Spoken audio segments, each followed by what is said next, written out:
Deeper water instead of the still water from the bank or around the rocks.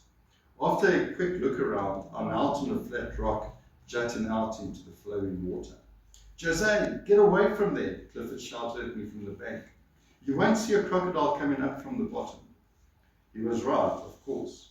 What I had done was reckless.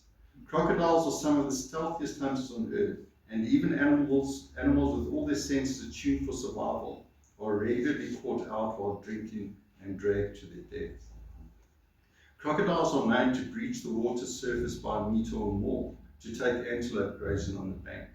Humans are at a natural disadvantage, and if Clifford had not called out to me, the ending could have been very different, as evidenced by a similar incident involving Mark Montgomery, the most experienced guide on the Kruger trail, not long after.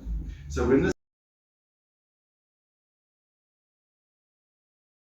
story now. Though it was still early, we decided to get water and have lunch.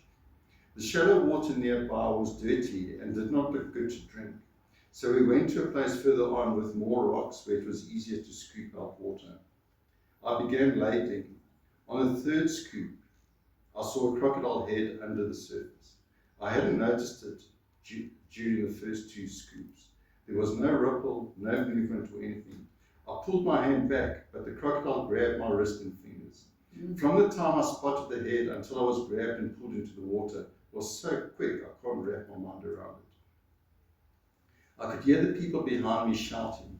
One brave guest jumped in and tried to grab me, but it happened so fast the crocodile pulled me out from under the guest. Later they said they saw a bow wave from the back of my head under the surface of the water, and then I disappeared.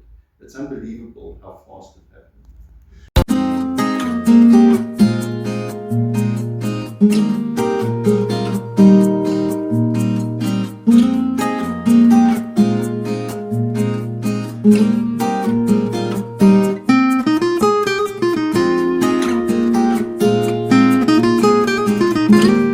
What sparked it? It was in December 2018.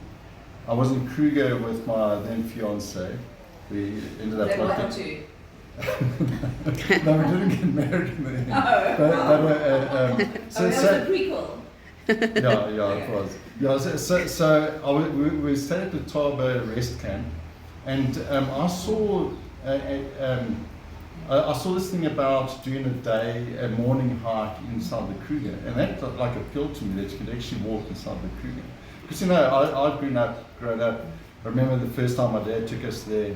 You couldn't even open your windows, and you're certainly not allowed out of your car. So when I saw this thing to walk, I said to Amanda, let's do it. So it was just a morning walk. They take you outside the Taba rest camp to the banks of the Taba River, and then you walk for about an hour with two armed guards, and then they give you a few snacks and some water, and then you walk back to the car, and then they take you back into the camp.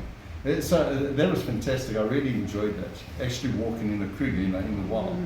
And then about 2 days later, we were at a bird hide nearby, just outside the Taba rest camp. And as I was doing the bird hide, I saw this poster, and the picture of that poster is in the book. It said, "Following the footsteps of giants, hike the length of the Kruger National Park." And I thought, wow, so you can actually walk the whole park. And it only had an email address, so I emailed as soon as I could. And I found out about it, so they told me it's an auction. They said, because this happened in December, they said, you just missed the auction. It happens in October every year. 5 groups are auctioned, groups of 8 people each. and then you have the right to hike the length of the Kruger National Park. And I said, but you just missed it, you'll have to wait for next year. And I said, well, isn't there like one of those groups that maybe like have a gap? And it turns out there was, so that's how I got in. I joined this group. This guy, Lawrence van Aert from Pretoria, had bought the group just because also when he heard about it, he didn't have 8 people to walk with him, but he thought he'll find them. So I joined his group. Always and they will come. Yeah, that's it. So I mean that. So this whole thing about, it's called the Kruger Trail, and this thing about hiking the length of Kruger National Park is organised by the Sandparks Honorary Rangers for the purposes of raising funds for the great work that they do in the Kruger to support the Kruger. So that's how it works. There's an auction every year in October, so it's coming up soon. So if you ever want to hike, put a group together, you can go to the auction in October. And read the book first. yeah, well, you can read the book. Yeah. So.